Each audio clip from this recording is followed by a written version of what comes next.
کون سی چادر ڈال دی اس بچے کی گود میں؟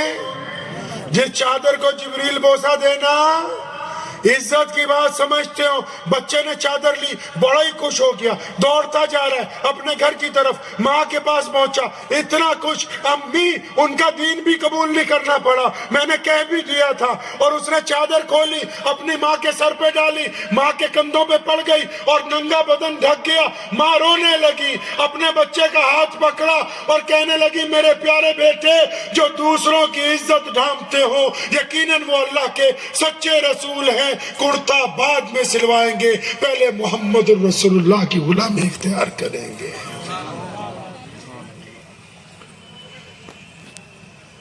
مکے میں رسول اللہ چلے جا رہے ہیں.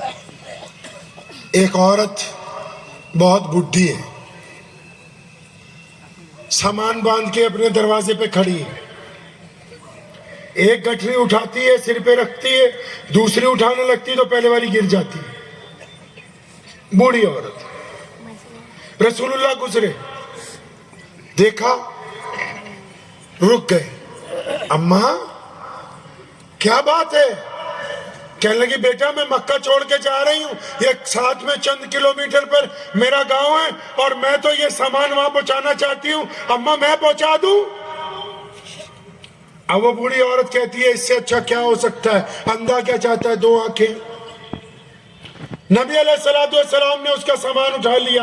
اب اماں جی چل رہی ہیں, رسول اللہ ساتھ ساتھ میں چل رہے ہیں, اور اماں خود ہی بولنے لگی کہ بیٹا میں تو مکے میں رہنا چاہتی تھی, لیکن مکے میں ایک اللہ کے نبی آ گئے, مکے میں ایک ایسا شخص آ گیا جس کی طرف جو جاتا ہے اسی کا ہو جاتا ہے. مجھے تو اپنے باپ دادا کا دین بڑا پیارا ہے, میں تو اپنی جان بچا کے جا رہی ہوں.